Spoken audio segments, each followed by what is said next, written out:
Di jantung peradaban Mesopotamia, di sepanjang lembah Sungai Tigris, bangkit sebuah kekuatan yang kelak dikenal sebagai salah satu imperium militer paling ditakuti di dunia kuno. Kekaisaran tersebut ialah Kekaisaran Neo-Assyria. Pada awalnya, Assyria hanyalah kerajaan kecil yang berpusat di wilayah sekitar kota Asur yang hidup di antara bayang-bayang peradaban besar seperti Sumeria, Akkadia, dan juga Babilonia. Namun dari keterbatasan itulah lahir tekad untuk bertahan, berkembang, dan pada akhirnya berhasil menjadi penakluk negara besar lainnya. Dalam perjalanan panjangnya, Assyria menjelma menjadi negara yang menjadikan militer sebagai tulang punggung kekuasaan, menciptakan sistem perang yang lebih terorganisir, disiplin, dan brutal jika dibandingkan kerajaan-kerajaan sezamannya.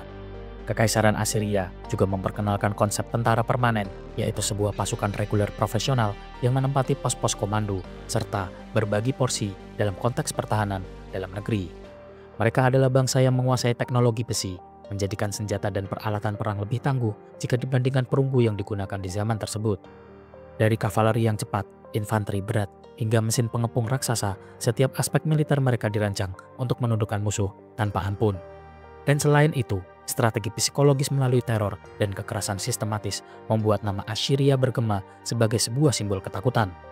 Tidak berhenti di medan peperangan saja, Assyria juga membangun birokrasi yang mendukung logistik militernya dan memastikan jalannya pasukan di wilayah yang luas yang mereka kuasai.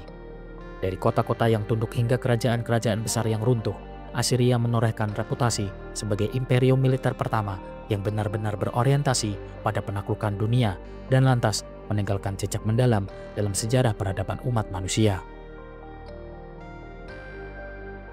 Sejak milenium ketiga sebelum Masehi, kawasan Mesopotamia Utara dihuni oleh kelompok-kelompok Semitik yang berbaur dengan penduduk asli pegunungan Zagros dan lembah Sungai Tigris.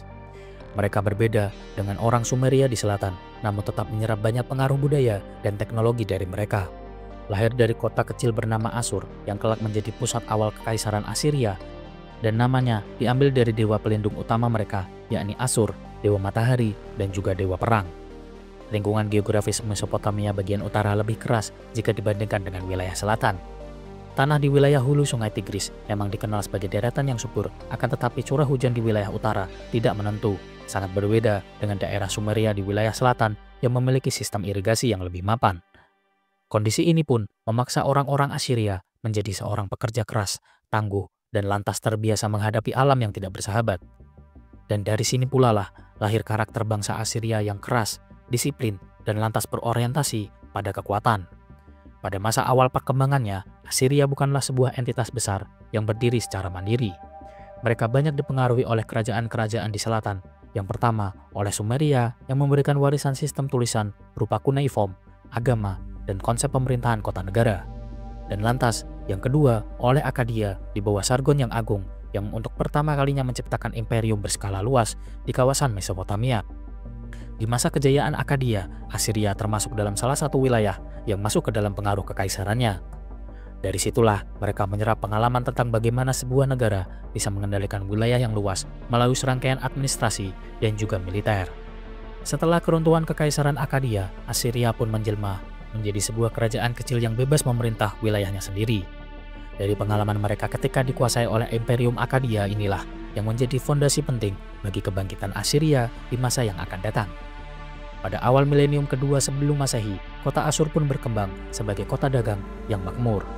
Letaknya yang strategis di jalur perdagangan antara Mesopotamia Selatan, Anatolia, dan kawasan pegunungan Zagros segera menjadikannya sebagai pusat perniagaan.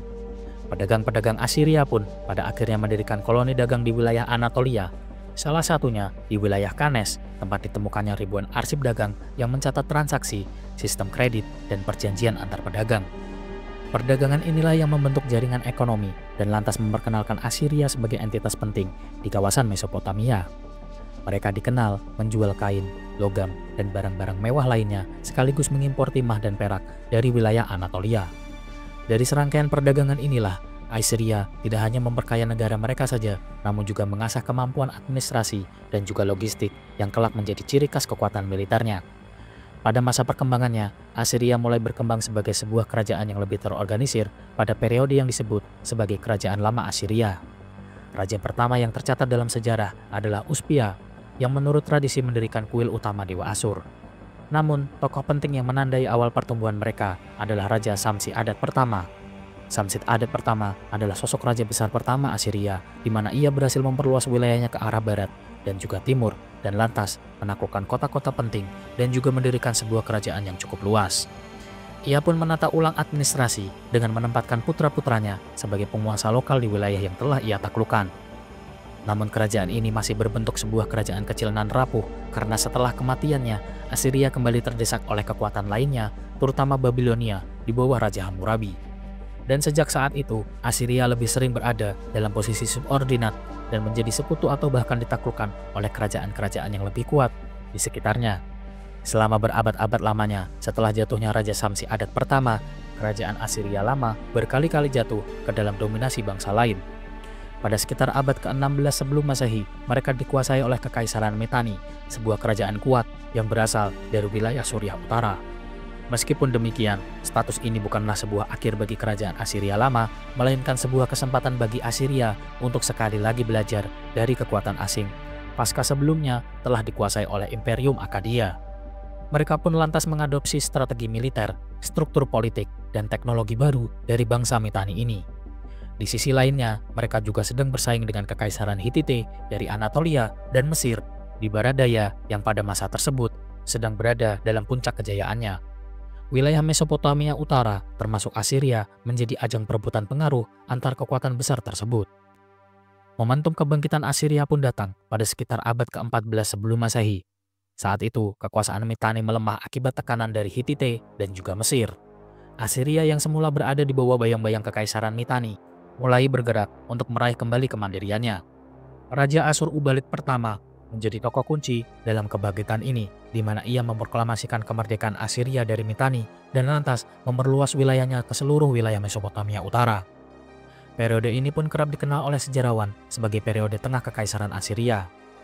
Dan dengan serangkaian langkah ini, Assyria pun kembali menegaskan dirinya bukan lagi sebuah kerajaan kecil, akan tetapi kekuatan besar yang harus diperhitungkan. Sepeninggal Assur-Ubalid pertama, kerajaan pun lantas diteruskan oleh para penerusnya, seperti Raja Adad Nirani pertama yang melanjutkan kebijakan raja terdahulu dengan menaklukkan wilayah-wilayah strategis yang penting bagi Kekaisaran Assyria Tengah.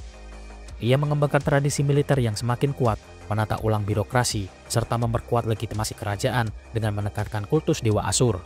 Setelah Raja Adad Nirani pertama mangkat, muncullah Tukulti-Ninurta pertama sebagai pengganti Raja Adad Nirani dan menjadi salah satu raja besar Assyria selanjutnya. Ia berhasil menaklukkan Babilonia dan untuk pertama kalinya menjadikan Assyria sebagai kekuatan dominan di seluruh wilayah Mesopotamia.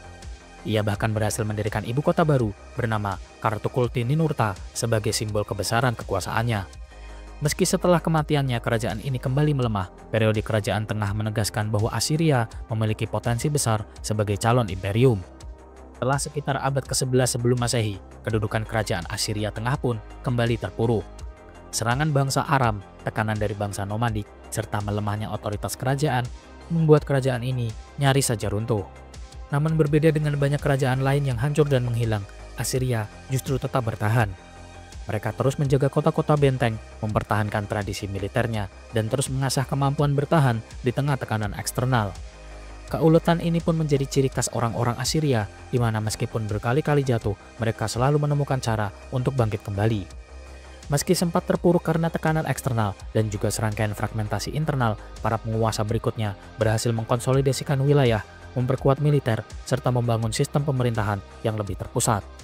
Kebangkitan pun dimulai ketika para raja-raja Assyria menyadari bahwa ancaman Aram tidak dapat dilawan dengan pola lama. Mereka lantas kemudian membangun pasukan permanen yang tidak lagi bergantung pada milisi musiman, namun benar-benar pasukan yang terlatih dan juga profesional. Tentara Assyria pun segera dibentuk dan menjadi kekuatan yang profesional dan terdiri dari infanteri berat, kavaleri cepat, hingga kereta perang yang ditingkatkan dengan teknologi besi. Reformasi militer ini pun memungkinkan Kekaisaran Assyria untuk mengembalikan kendali atas rute perdagangan penting dan wilayah yang subur di Mesopotamia bagian utara. Salah satu langkah strategis awal yang dilakukan oleh Kekaisaran Assyria pasca revolusi militer adalah penaklukan kembali kota-kota yang sebelumnya jatuh ke tangan bangsa Aram. Setelah berhasil menyingkirkan ancaman di perbatasan barat, Assyria pun mulai meluaskan pengaruh ke wilayah Levan. Mereka menerapkan kebijakan deportasi massal, di mana penduduk kota yang telah berhasil mereka taklukkan dipindahkan secara paksa ke wilayah lainnya di dalam struktur kekaisaran. Strategi ini pun bukan hanya mampu melemahkan perlawanan lokal saja, namun juga memastikan pasukan tenaga kerja bagi pembangunan dan juga militer. Pada masa pemerintahan Raja Tiglat-Pileser ketiga, kebangkitan Neo-Assyria mencapai titik terpentingnya. Ia merombak seluruh struktur administrasi dan menghapus sistem pemerintahan lokal yang longgar dan lantas menggantinya dengan provinsi yang langsung dikendalikan oleh pusat. Tentara pun diubah menjadi pasukan multinasional, di mana rakyat dari berbagai daerah taklukan dipaksa untuk masuk ke dalam struktur militer. Dengan cara ini, Assyria tidak hanya memulihkan kejayaannya saja, tetapi juga berhasil menciptakan sebuah sistem ekspansi yang berkelanjutan. Melalui serangkaian kombinasi reformasi militer, deportasi massal, birokrasi terpusat, dan teror psikologis, Assyria pun menjelma menjadi imperium yang tak tertandingi selama hampir 2 abad lamanya, sekaligus meletakkan dasar bagi konsep kekaisaran dalam sejarah dunia. Imperium Neo-Assyria berhasil mencatatkan dirinya menjadi kerajaan pertama yang membangun tentara permanen dalam arti sesungguhnya. Jika sebelumnya sebagian besar kerajaan hanya memanggil petani atau warga biasa ketika berperang, maka raja-raja Neo-Assyria menciptakan pasukan tetap yang selalu siap siaga dan siap tempur jika dibutuhkan. Mereka tidak hanya mengandalkan milisi saja, namun juga membentuk inti militer yang terdiri dari prajurit profesional, prajurit bayaran, dan tawanan perang yang dipaksa untuk masuk barisan pasukan. Profesionalisasi ini berhasil menjadikan tentara Assyria lebih disiplin, terlatih, dan berkelanjutan dalam operasi militer. Mereka bisa berperang sepanjang tahun, tidak tergantung pada musim panen, dan sanggup bergerak jauh melintasi wilayah yang sangat luas. Dan hal tersebut pun adalah salah satu alasan utama mengapa kekaisaran Neo-Assyria mampu membangun imperium yang mampu menjangkau dari Mesopotamia hingga wilayah Mesir. Tentara Neo-Assyria dibagi ke dalam beberapa komponen utama yang mencerminkan tingkat spesialisasi tinggi untuk ukuran dunia kuno. Pertama adalah infanteri berat, di mana pasukan ini berisi pasukan inti dengan peralatan yang lengkap.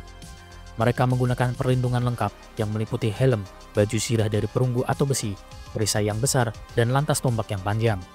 Infanteri berat biasanya menjadi tulang punggung utama kekaisaran Neo-Assyria ketika memasuki pertempuran darat. Kedua adalah infanteri ringan, di mana pasukan ini berisi prajurit dengan mobilitas tinggi. Mereka biasanya menggunakan busur dan panah, tombak yang ringan, atau terkadang menggunakan kampak perang sebagai standar senjata mereka. Pasukan ini pun digunakan untuk mengganggu formasi musuh dan menyerang musuh dari jarak jauh di belakang pasukan infanteri berat. Ketiga adalah kavaleri, di mana pasukan Neo-Assyria adalah salah satu yang pertama memanfaatkan kavaleri secara masif. Awalnya, pasukan berkuda mereka beroperasi secara berpasangan, di mana satu prajurit memegang kendali kuda, sementara satu prajurit lainnya menggunakan busur panah untuk menghujani posisi musuh secara mobile. Komposisi ini pun kemudian berkembang menjadi pasukan berkuda mandiri, bersenjata tombak, busur, ataupun pedang. Dan keempat adalah kereta perang. Meskipun kereta perang telah lama dikenal di wilayah Mesopotamia, namun kekaisaran Neo-Assyria menyempurnakan penggunaannya dalam medan peperangan. Kereta mereka berukuran lebih besar dan ditarik oleh 4 kuda dan membawa pemanah ataupun pelempar tombak. Mereka digunakan sebagai unit kejut untuk menghancurkan moral musuh.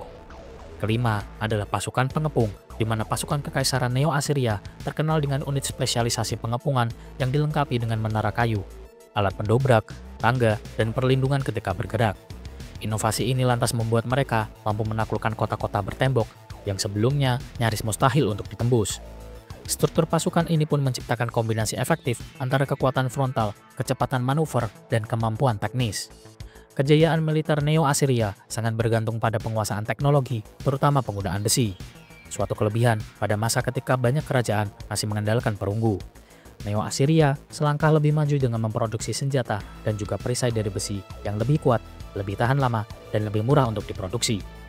Selain itu, mereka mengembangkan peralatan militer secara khusus, seperti pembuatan helm besi dengan penutup wajah, perisai persegi panjang besar yang mampu membentuk formasi perlindungan, panah berujung besi dengan daya penetrasi yang tinggi, pedang melengkung yang efektif untuk pertempuran jarak dekat, serta mesin pengepungan dengan lapisan kulit basah untuk menahan api musuh.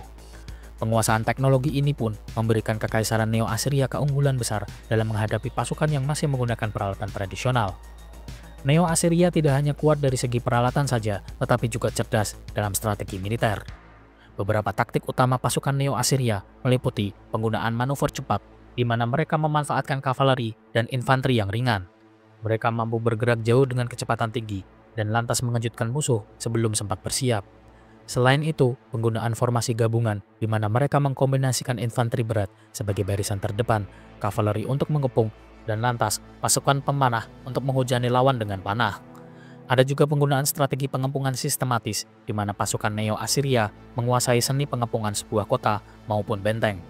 Mereka menggali terowongan di bawah dinding, menggunakan menara kayu untuk meluncurkan panah, dan mengerahkan battering ram atau pendobrak untuk menghancurkan gerbang kota. Selain itu, mereka juga menggunakan teror sebagai sebuah senjata. Tidak hanya pertempuran fisik saja, pasukan Neo-Assyria juga menggunakan teror sebagai alat strategi mereka. Mereka seringkali menyembelih tawanan, memutilasi, atau mengusir seluruh penduduk kota sebagai pesan agar kota lain menyerah tanpa perlawanan. Dengan serangkaian kombinasi ini, musuh seringkali kalah, bahkan sebelum pertempuran berlangsung karena ketakutan. Selain memiliki beragam jenis pasukan, peralatan yang memadai, serta strategi yang bervariatif, kelebihan lain yang dimiliki oleh pasukan Neo-Assyria adalah logistik ataupun perbekalan. Mereka mengembangkan jaringan jalan, pos, dan gudang perbekalan yang memungkinkan pasukan untuk bergerak dengan cepat dan lantas bertahan lama di wilayah asing. Raja-raja Neo-Assyria juga membangun arsenal kerajaan yang menyimpan senjata dalam jumlah besar sehingga pasukan tidak pernah kekurangan peralatan. Ada pula sistem wajib militer yang memastikan suplai prajurit untuk terus mengalir, dan selain itu, mereka menggunakan kereta dan kuda untuk mendukung mobilisasi logistik. Dengan dukungan penuh administratif dari birokrasi kerajaan, maka dapat dipastikan operasi militer dapat dijalankan dengan presisi dan dukungan penuh dari pemerintahan. Militer Neo-Assyria juga tidak hanya mengandalkan kekuatan fisik semata, melainkan juga memanfaatkan propaganda dan juga perang psikologis. Relief-relief di dinding istana menggambarkan raja sedang menusuk musuh dengan tombak, menginjak tawanan, ataupun memimpin pasukan dengan gagah berani. Tindakan brutal seperti menguliti hidup-hidup tawanan atau menumbuk kepala musuh di gerbang kota memiliki fungsi politis, yakni menanamkan rasa takut di seluruh kawasan perkotaan sehingga kota-kota lain seringkali memilih untuk menyerah tanpa perlawanan karena reputasi mengerikan ini. Dalam tradisi Neo-Assyria, raja bukan hanya menjadi sebuah simbol kekuasaan semata, melainkan juga menjadi panglima tertinggi militer. Raja kerap kali dianggap sebagai wakil dewa Asur di bumi, sehingga setiap kampanye militer yang dicanangkan selalu dipandang sebagai sebuah misi suci. Raja pun memimpin langsung ekspedisi, duduk di kereta perang, dan digambarkan sebagai prajurit utama dalam relief istana. Raja pun sendiri memiliki peran ganda, yakni menjadi seorang panglima yang memberikan inspirasi sekaligus menjadi pusat propaganda yang memperlihatkan bahwa kemenangan militer adalah bukti keberpihakan dewa. Kepemimpinan raja inilah yang menjadikan sebuah perang sebagai sebuah identitas negara yang pantas untuk dibanggakan karena dianggap sebagai sebuah tindakan yang suci. Tidak ada lagi pemisahan antara ekspansi politik dan peperangan religius karena kesemuanya berpadu menjadi satu. Dengan kekuatan militer inilah, Neo-Assyria berhasil melancarkan beberapa ekspansi luas ke berbagai arah, di antaranya ekspansi ke arah barat, dan berhasil menaklukkan Suriah, Fenisia, hingga mencapai wilayah Palestina modern ini. Ekspansi Neo-Assyria ke wilayah barat merupakan salah satu langkah strategis yang menjadikan mereka penguasa utama di wilayah timur dekat. Hal tersebut terjadi setelah kekaisaran ini berhasil memperkuat basis kekuasaannya, dan lantas melalui perantara para raja termasyhur, kekaisaran Neo-Assyria melancarkan serangkaian kampanye militer melintasi wilayah Suriah.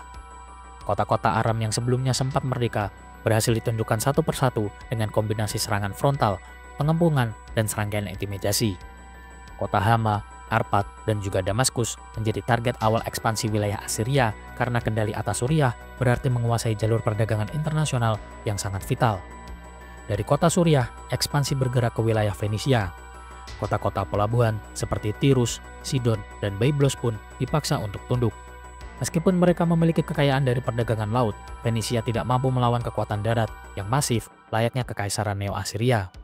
Banyak kota-kota memilih untuk membayar upeti besar demi menghindari kehancuran, akan tetapi pemberontakan sesekali tetap muncul dan selalu dibalas dengan cara yang keras, seperti penghancuran kota Sidon di masa Raja Esarhaddon. Dengan penguasaan Fenisia, Assyria memperoleh akses terhadap jalur laut Mediterania sekaligus kayu cedar yang penting bagi konstruksi dan militer. Ekspansi pun berlanjut ke wilayah Palestina, di mana kerajaan Israel Utara menjadi salah satu sasaran utamanya. Raja-raja seperti Tiglat-Pileser III memulai tekanan besar dengan menundukkan raja-raja lokal, hingga pada akhirnya Samaria jatuh pada tahun 722 sebelum Masehi di masa Raja Sargon II.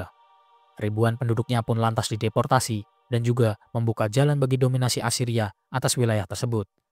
Kerajaan Yehuda juga berada dalam bayang-bayang Assyria. Hal ini sendiri terbukti ketika Raja Sanherib berhasil mengepung kota Yerusalem pada tahun 701 sebelum Masehi. Meskipun kota itu tidak sepenuhnya jatuh, kekuasaan Assyria tetap diakui melalui pembayaran upeti. Dengan penaklukan Suriah, Fenisia, dan Palestina, Neo-Assyria tidak hanya memperluas wilayah, tetapi juga menguasai simpul-simpul perdagangan darat dan juga laut. Selain wilayah barat, wilayah selatan pun berhasil ditundukkan oleh Kekaisaran Neo-Assyria. Ekspansi Neo-Assyria ke arah selatan menunjukkan bagaimana kekaisaran ini berulang kali menundukkan Babilonia yang terus berusaha untuk mempertahankan kemerdekaannya. Meski memiliki kedekatan budaya dan juga agama, hubungan antara Assyria dan Babilonia didominasi oleh persaingan dan juga peperangan. Assyria memahami bahwa penguasaan atas Babilonia berarti kontrol penuh terhadap Mesopotamia, sehingga konflik keduanya berlangsung dalam siklus penaklukan dan juga pemberontakan. Di bawah Raja Tiglat-Pileser ketiga, Assyria mulai memperluas pengaruhnya ke Babilonia dengan strategi diplomasi yang keras. Ia mengklaim mahkota Babel dan lantas menggabungkan peran sebagai Raja Assyria dan juga Babilonia. Langkah ini pun menandai tradisi penguasa Assyria berikutnya yang kerap menyatukan dua kerajaan tersebut di bawah satu mahkota. Namun, orang-orang Babilonia yang menjunjung tinggi identitasnya seringkali memberontak hingga memaksa Assyria untuk melakukan penaklukan ulang. Raja Sargon II berulang kali menghadapi pemberontakan Babilonia yang didukung oleh bangsa Elam. Meskipun sempat terguncang dengan pemberontakan tersebut, Raja Sargon II berhasil mengalahkan pasukan gabungan tersebut dan lantas menegaskan kembali supremasi Assyria di wilayah selatan.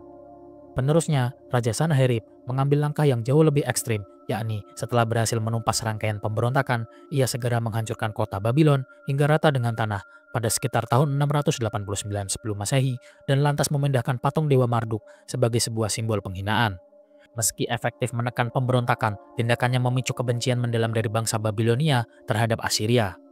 Di masa pemerintahan Raja Esarhaddon, terjadi perbedaan, di mana dia mencoba untuk melakukan pendekatan berbeda dengan membangun kembali Babylon dan lantas berusaha untuk meredakan permusuhan demi stabilitas wilayah.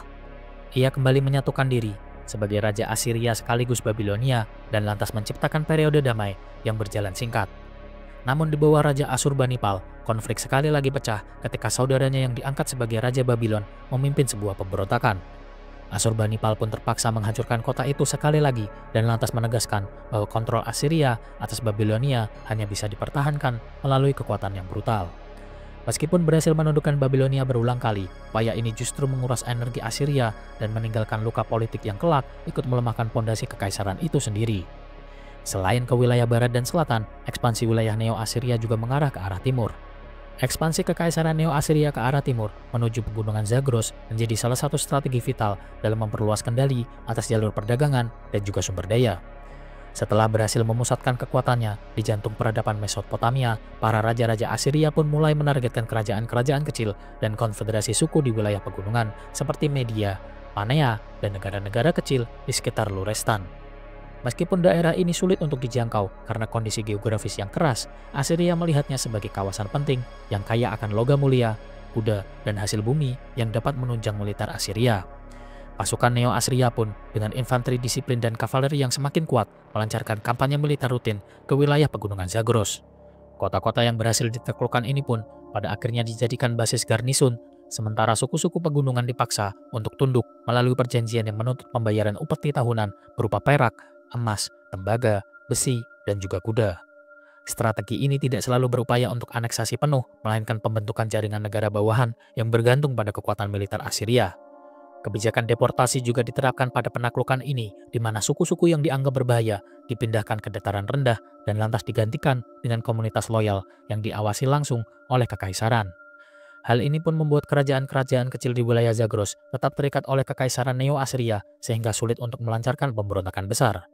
Selain itu, kampanye teratur ke wilayah pegunungan menciptakan efek psikologis, yaitu kehadiran Assyria dianggap sebagai ancaman permanen yang tidak dapat diabaikan.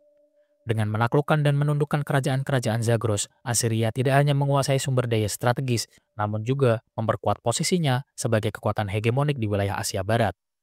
Jalur perdagangan timur pun berhasil diamankan, dan kerajaan-kerajaan pegunungan dipaksa menjadi penyumbang ekonomi sekaligus benteng penyangga terhadap ancaman dari kawasan lebih jauh di wilayah timur. Dan yang terakhir adalah ekspansi kekaisaran ini ke arah barat daya. Ekspansi Kekaisaran Neo-Assyria ke arah barat daya mencapai masa puncaknya pada masa pemerintahan Esarhaddon dan juga Asurbanipal.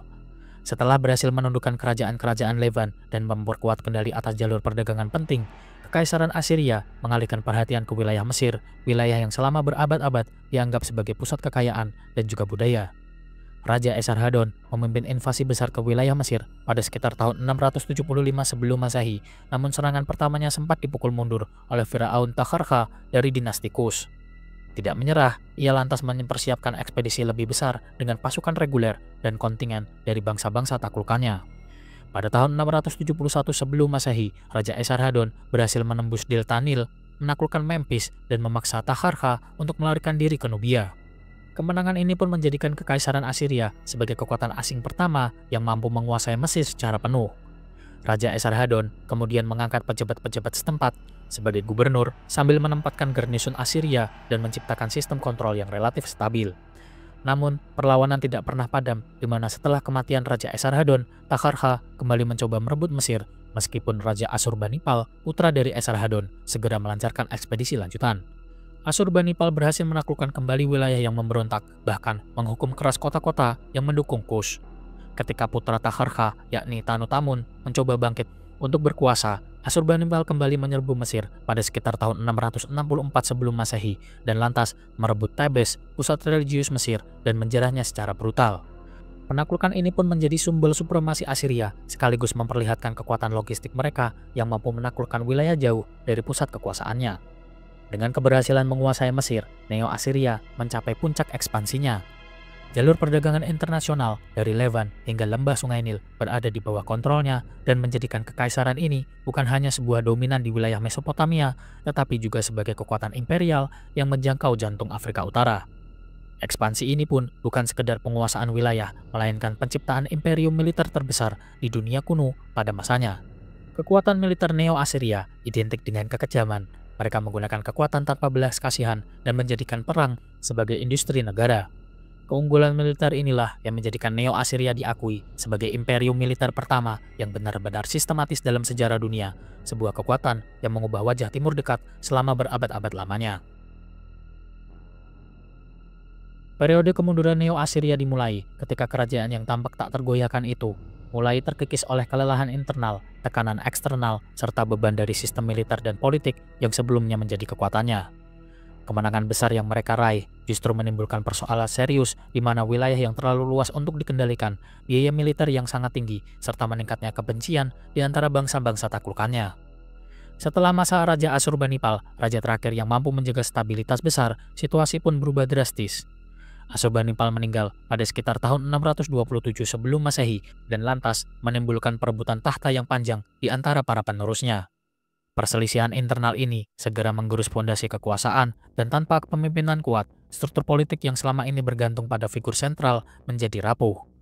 Pemberontakan pun merebak di berbagai wilayah, terutama di Babel yang selalu menjadi pusat ketidakpuasan terhadap dominasi Assyria. Salah satu titik balik besar terjadi ketika Nabopolassar, seorang pemimpin Kaldea, memimpin pemberontakan di wilayah Babel pada sekitar tahun 626 sebelum Masehi. Pemberontakan ini tidak hanya berhasil bertahan, tetapi juga membentuk cikal bakal dinasti Neo-Babilonia. Kota Babel yang sering ditekan oleh Neo-Assyria kini muncul sebagai musuh paling gigih, di mana pasukan Assyria berulang kali mencoba merebut kembali kota itu, tetapi kegagalan beruntun melemahkan moral pasukan dan lantas menunjukkan bahwa imperium tak lagi berkuasa. Di sisi lain, bangsa Media di wilayah timur yang sebelumnya berada di dalam orbit Assyria mulai bangkit di bawah kepemimpinan Syasares, dan mereka bersekutu dengan Nabopolassar, lantas menciptakan aliansi mematikan yang mempertemukan kekuatan dua bangsa besar dengan tujuan yang sama, yakni menghancurkan Assyria. Aliansi ini pun semakin diperkuat dengan maksudnya bangsa Skythia dan juga Kimeria yang melakukan penyerangan di perbatasan utara. Dengan demikian, Assyria menghadapi serangan gabungan dari berbagai arah, sementara sumber daya internal mereka semakin menipis. Kemunduran yang semakin cepat karena sistem deportasi massal yang selama ini efektif menekan pemberontakan justru menciptakan ketidakstabilan. Populasi di berbagai provinsi penuh dengan kelompok yang tidak memiliki keterikatan dengan pusat, sehingga begitu otoritas pusat melemah, perlawanan lokal segera meledak. Infrastruktur administratif yang rumit tak lagi bisa dijaga dan wilayah kekaisaran pun mulai runtuh satu persatu. Puncak keruntuhan dimulai dengan jatuhnya ibu kota kuno Asur pada tahun 614 sebelum Masehi ke tangan Media. Kejatuhan ini adalah pukulan simbolis sekaligus strategis karena kota itu adalah pusat keagamaan, dan hal ini adalah sebuah pukulan simbolis sekaligus strategis karena kota itu merupakan pusat keagamaan dan sejarah kekaisaran Assyria. 2 tahun kemudian, pada tahun 612 sebelum Masehi, aliansi Babel dan Media melancarkan serangan besar terhadap Niniveh, pusat kekuasaan dan juga administrasi kekaisaran Assyria. Pertempuran pun berlangsung dengan sengit, tetapi setelah pengepungan panjang, kota Niniveh pun akhirnya hancur total, dan kota ini yang pernah menjadi jantung dunia kuno dijarah, dibakar, dan lantas ditinggalkan sebagai puing-puing. Dengan runtuhnya Niniveh, struktur pemerintahan Assyria pun hancur. Sisa-sisa pasukan dan bangsawan Assyria pun melarikan diri ke wilayah Heran, mencoba mempertahankan kekuasaan di sana, namun pada tahun 609 sebelum Masehi, Heran juga jatuh ke tangan koalisi Babel dan Media. Raja terakhir Assyria, Assur-uballit II, berusaha untuk mencari bantuan dari Mesir yang khawatir akan kebangkitan Babel, dan Mesir memang mengirim pasukan, tetapi meskipun sempat memberikan perlawanan, kekuatan gabungan itu tidak mampu membalikkan keadaan. Kekalahan besar di Karkemis pada tahun 605 sebelum Masehi menjadi akhir definitif dari kekaisaran Assyria. Pasukan Mesir pun terpaksa dipukul mundur, dan sisa-sisa perlawanan Assyria pun lenyap dari panggung sejarah. Keruntuhan Neo-Assyria bukanlah akibat pertempuran saja, melainkan kombinasi dari faktor internal dan juga eksternal. Dari dalam, perang saudara, perebutan tahta, serta kelelahan administrasi membuat kekaisaran rapuh. Dan dari luar, munculnya aliansi baru Babel dan Media menghadirkan ancaman yang tidak bisa diatasi, apalagi diperparah dengan serangan suku-suku nomaden. Struktur militer yang dulu menjadi mesin dominasi berubah menjadi beban karena membutuhkan sumber daya yang luar biasa, sementara hasil panen dan pajak dari provinsi sudah tidak stabil akibat pemberontakan. Dan warisan yang tersisa hanyalah bayang-bayang teror dan kekuatan yang pernah mereka pancarkan. Dalam waktu singkat, sebuah imperium yang pernah mengendalikan Timur Dekat dari Mesopotamia hingga Mesir runtuh dan hilang. Tanah-tanah bekas Assyria pun kini terbagi antara Babel dan Media, dua kekuatan baru yang mengambil alih dominasi kawasan tersebut. Bagi dunia kuno, keruntuhan Neo-Assyria adalah pengingat bahwa kekuatan militer yang mutlak sekalipun tidak mampu bertahan tanpa stabilitas politik, ekonomi, dan legitimasi di mata rakyat.